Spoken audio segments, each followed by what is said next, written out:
Hi folks, it's Andy. Welcome to this week's Kendo Rant.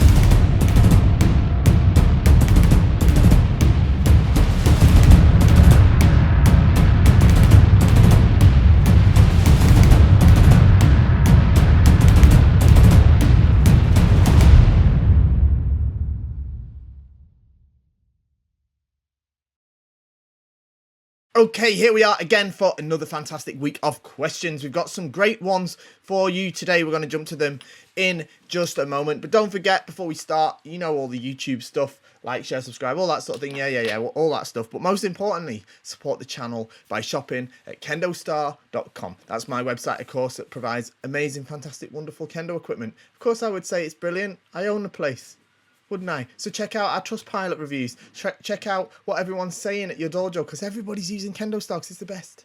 Okay? KendoStar.com. Right, let's get to these questions right now. Any advice on achieving Fumigomi? So this sort of question comes up a lot. There's a video I've done specifically about this. So go and watch that. Search in YouTube, the Kendo Show Fumigomi, and I'll take you through exactly how to improve doing Fumigomi. The fact of the matter is, it's practice. There's no quick way. There's no cheat way. It's just practice. All right. You just have to remember the thing. I think one thing that I think a lot of people get confused about when they're trying to understand Fumigomi is they think too much about stamping with the right foot when it's really about kicking off from the left foot. Right. It's about launching forward from your left foot, and then of course you land on the right foot. Okay, so keep that in mind. Go and watch the video and just practice it over and over and over again. Okay, takes a lot of practice. Kendo's not easy. Okay, we've got a super long one here. All right, so I think there's a lot of questions bundled into a single message. So let's go through it, and we'll probably quick fire some of the questions. All right. Right, hello Andy, hello everybody. Long story short, last year I had to have surgery on my left ankle, and this year I completely tore my tibialis anterior tendon during therapy. I don't know what that means, but I'm guessing it's in your foot. This drastically diminished my left ankle's strength and mobility, greatly reducing my ability to perform fumikiri and hikitsuke in Jodan. Having low hopes of any significant recovery, but still wishing to be somewhat competitive, I've started dabbling with Jodan. Being fourth dan with my sensei's permission, fair enough. But it's been challenging since in my country there aren't many people who use or teach this kamae at high level. Would you consider making instructional videos about Jodan or translating videos about it? I think I've already scoured most English sources, including the awesomely translated Chiba Sensei's Jodan lesson. Yeah, but still have many questions like.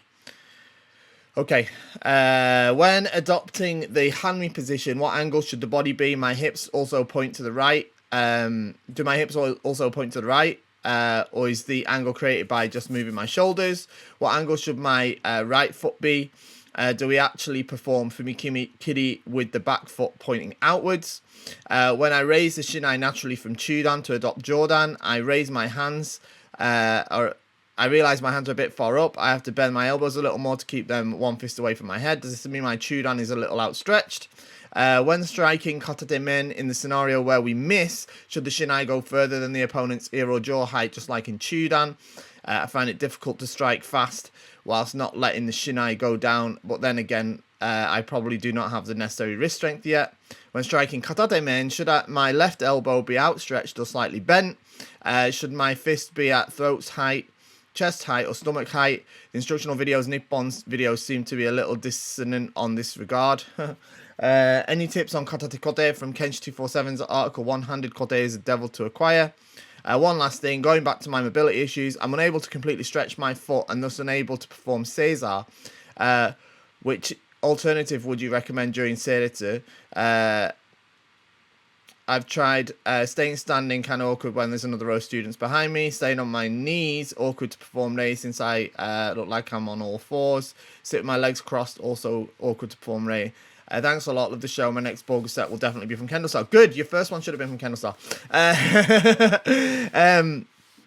Okay, right, let's go through these one at a time. So, where are we here? First of all, would I consider making instructional videos about Jodan or translating videos about it? I've already translated some videos about it. I think I did a very popular one about a 6th Dan exam being successful in Jodan. I've done quite a bit about it. I'm hesitant to record videos myself teaching how to do Jodan, as I'm not an experienced Jodan player. It's not something that I've really explored much in my Kendo. I tried it for the first time properly after getting the 6th Dan because I had an injury, but even then it was only for a few weeks. I wouldn't, you know, I do have a bit of, so I have a tiny bit of experience. I know a lot of people that do it, but it's hard for me to sort of teach it from that point of view on video format, if you know what I mean. So I don't know if I really want to do that. But I have definitely translated some. So, in terms of when you adopt the hand me position, what angle should your body be? Do my hips point to the right or the angle created by just moving my shoulders? What angle should my right foot be? Do we actually perform fumikiri with the back foot pointing outwards? So, what you're talking about is when you go from Chudan, step forward to left Jodan.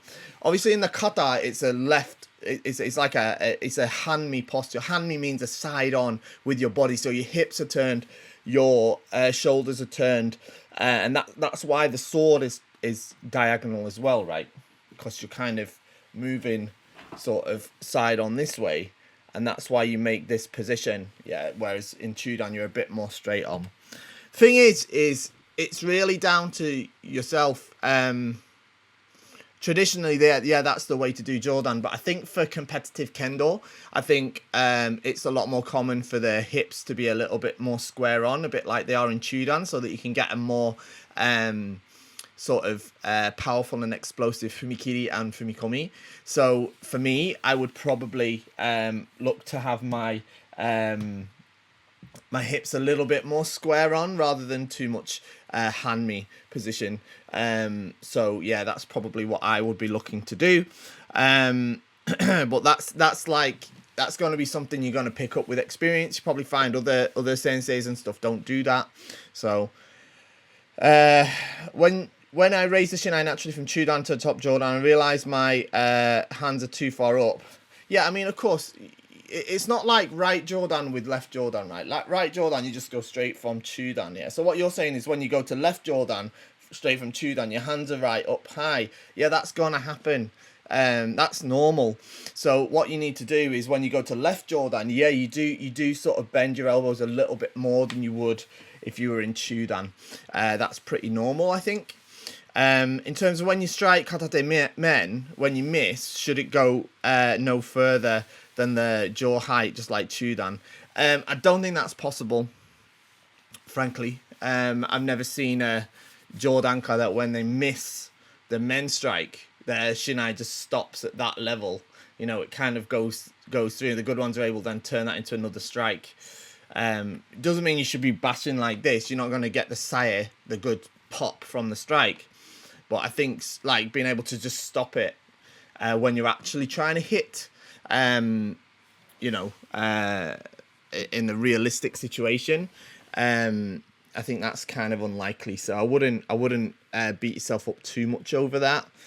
But you know, obviously that's the ideal. But you know, when striking katate men, should my left elbow be outstretched or slightly bent? I think most players have it fully outstretched. The fist, it depends. Again, it depends on a lot of things. It depends on the height of you, like where the height of your left fist should it be at throat, you know, where it should be when you make the strike. It depends on your height, depends on your opponent's height, right?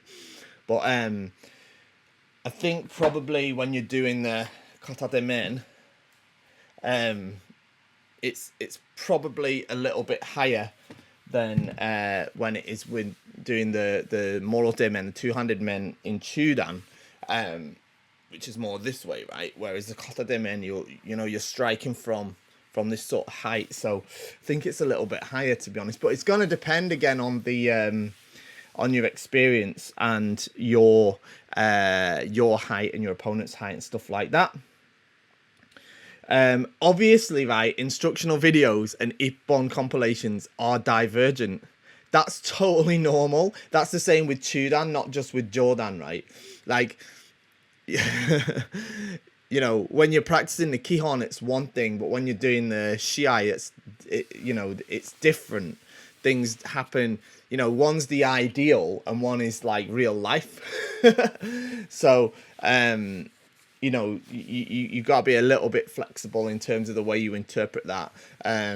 So yeah, you know, there's loads of stuff that like you'll watch that high level 8th dan senseis teach, and then you watch that same sensei Shiai, and it's a little bit different because obviously when they're teaching or when they're doing Kihon, that's what they're focusing on so that they can get closer to that when they actually need to do it in the real situation.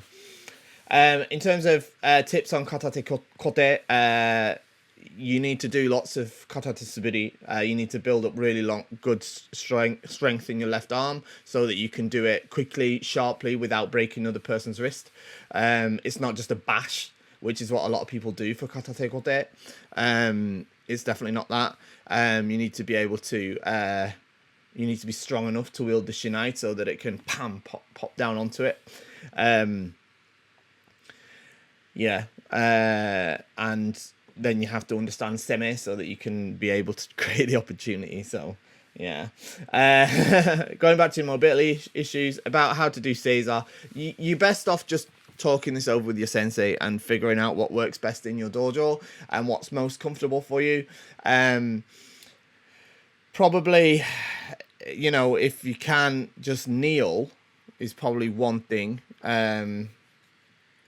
It's if you can kneel, and then when you go today, if you can bend your knees a little bit more so you don't look like you're just on all fours, that'll probably be better. But if you can't, it's not the end of the world, I guess. Or if you have to sit with cross-legged, you know, you could still sort of show to do day, even if you're not going all the way down. You speak to your sensei on that. It's really individual in terms of what's best in your dojo. Or do it standing. I think that's also okay. Any of those, it's just, you're just gonna have to talk to them, all right? I know that they're not super comprehensive answers to the questions that you've asked, but it's probably the best I can do via this medium regarding questions that are quite specific like that. Okay, right, next one.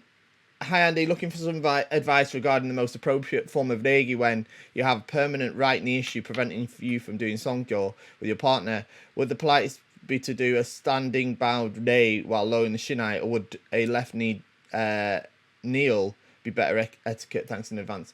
I think either is actually okay. If you can do the sort of left, you know, if you can kneel down on your left knee and you're able to do that so you come down to a similar height and then you can stand up into Jodan, I think that's perfectly acceptable as well.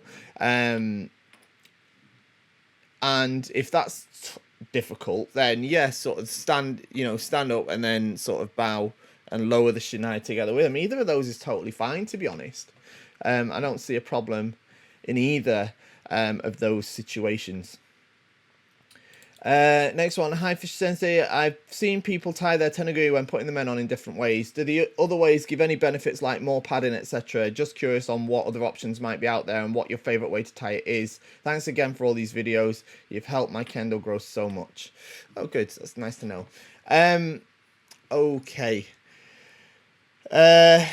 So there's different ways to tie the tenuguri. Yeah, that's definitely correct. It's definitely the correct.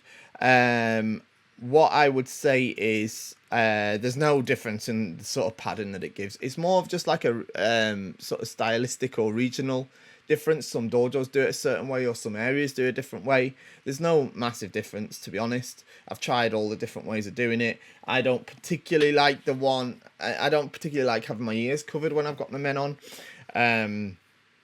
So I do the sort of traditional way of just, you know, this way. I don't do that one where you sort of wrap it around and tie it and all that sort of thing. I know some people like the look of that from the back a bit more. I'm not that bothered about that. Or even the one where you sort of fold it up into a little hat. It's not an official way, but it's handy when you're in a rush. So my favorite way is just the normal way, like I show in the videos. Yeah. So yeah, there's no difference. It's not going to affect your kendo. It definitely isn't going to affect the padding. Okay, next one. Hello Andy, at my dojo we're focusing a lot on ki in suburi and even counting when we did stretching. Yep, we do that at mine too. We were told to have strong, sharp shouting. At the moment, after I moved to another city, at my new dojo, we don't use ki in suburi. At the beginning, I thought it was a pandemic thing, and until now, I don't know the reason. I don't know if it's a placebo thing, but a placebo thing, but that I practice, I think it helped my ki. Okay, let me explain. I had two different types of ki. One in suburi when it was more sharp, and one in jigeko or uchikomi, which had more length, which was high pitched and with advanced volume, no fading, byproduct of STEMI. Okay, now I've only the second ki and I feel more confident about it. Another thought is maybe the exhaling I'm doing instead of ki in suburi helps me more controlling my breath and develop my ki. At any case, my sensei knows better, so we're doing suburi without ki, yep. But I'm trying to understand the reasons behind it. Is it only for pandemic reasons, less ki, less saliva, or is it a helpful practice? What is your opinion about that subject? Thanks a lot, and sorry for my bad English and Japanese. I hope I hadn't triggered you. No, look, your English is perfectly fine, Japanese is fine, and you certainly haven't triggered me. Okay. Okay, so what I'm understanding here is that your dojo, originally you did, shouting when you're warming up and when you do suburi. That's generally the norm, I understand, and we definitely do that at my dojo. But you've moved to a new dojo and they don't do that. They don't even use the shouting when they do suburi. And you feel like that's actually helped you. It's interesting. Yeah, I don't know the reason why they would do it without shouting, but that's, it's not the first time I've ever heard of it, but it is pretty rare. But sure, okay, if that works, that works. And if, I'm not surprised that you have a sort of different feeling from when you're doing it in suburi and when you're doing it in uchikomi or keiko. I think that's the same pretty much for everybody. I think most of us do shout slightly differently when we're wearing the men and when we're not wearing the men, for example. I think there's a sort of psychological thing in that for a start. But yeah, I mean, I can't really comment on saying why they were doing the suburi without the shouting, unless it's just to sort of concentrate more on doing the form correctly. And in terms of my opinion, well, I rather do it with the shouting, right? That's why we do it in my dojo. But I'm not going to say they're wrong for doing that, because as you say, your sensei knows your dojo the best. And I have definitely seen that before. So, yeah, I'm not sort of going to say that's wrong. Just, yeah, it's not the way I would do it. But it's interesting that you found that it helped you develop your ki in other areas of kendo. So I do find that really interesting. Okay, last one. Hi Fish Sensei, this may be a weird question to ask. But I started kendo in August last year at the age of 29 and was wondering what are the odds that I'll still be able to compete at a somewhat high level having started this late in life. I know that competing isn't the goal in kendo and that everyone improves at their own pace, but sometimes I can't help wondering about this. I'm practicing twice a week now and I'll be going 3 times as soon as my schedule allows. Thank you for all your content and wonderful kendo equipment. Okay, thank you. That's not a weird question at all. I get that question like every few months. I get that question every few months. And it's a good question. Now, whether you're going to like the answer or not, I don't know. But, okay, what are the odds? Well, the odds are down on the odds are on you. The odds are not up to anybody else. They're not down to fate. The odds are under your own control and nobody else's. Now, look, yeah, 29, and it depends what you consider in a sort of high level to be as well. If you're talking about you want to get to the finals of the World Championships, you're gonna have a big job on your hands. If I'm honest, do I think it's impossible? Probably not. extremely unlikely is probably a better description, if you're talking about that. But if you're talking about like being able to you know, get into the world championships or represent your country, I don't know where you live, but that's that's certainly more achievable. If you're talking about, you know, playing in that level of tournament and then obviously doing your best to, you know, win matches there, then yeah, it's certainly possible, but it will take a lot of work. Because let's be honest, getting to that level of competition where you're doing it well needs at least 10 years of dedicated hard work practice, and I mean like a lot of hard work. That means every day is Kendo day, and that you know, that doesn't mean in the dojo, yeah, you go to the dojo 3 times a week and then the other days a week you're like obsessed with Kendo, you're doing Mitori Geiko, you're learning everything you can, you're doing Suburi at home, you're doing everything you can so you can make sure that you can improve that. And in 10 years you'll be 39. Well, there's been all Japan champions in that, so you know, physically it's possible as well. Kendo is we're kind of lucky in Kendo in that you know, age isn't the only factor. It is a factor, right? And it gets much harder as you get older. Now I'm talking as somebody that is basically 10 years older than you, and that has spent a massive portion of my life dedicated to Kendo, and especially at a high level tournament, sort of with that as a sort of motivator and a goal. Now that isn't part of my life now. I don't compete at that level anymore, and I don't because I cannot. It's not because I'm, you know, I say to people flippantly I'm too old, but it's not that I'm too old, but I'm too old to well, I'm not too old. I don't have the ability to give it what it needs, especially at my age now. All right, because it would need serious commitment every single day, to make sure that I'm not getting injured, not that I'm still able to keep up, that I'm in shape, that I'm able to do a 10, 20 minute, 25 minute, 30 minute Shiai if necessary and still win. You know, and these are things that are get much even harder. They're hard in the first place, but they get even harder as you get older and older. And I don't have that ability now. Obviously I've got a family, I've got kids, I've got a business to run. So having said that, you know, that's why I'm saying, you know, it's possible. The odds though are completely down to you. It's completely down to you. Is it going to be hard? Yeah, it's going to be really hard. Now, if you're not talking about like world championships or that sort of, you know, national team level as a high level, if you're talking about going to a sort of regional tournament or something like that and doing pretty well, going up into the sort of quarterfinals, semi-finals, finals, stuff like that, yeah, no problem. No problem at all. 29, no problem. No problem. You know, 5 years time, you'll be like still in your sort of, you know, mid-30s. You're still active, still good, all fine, no problem.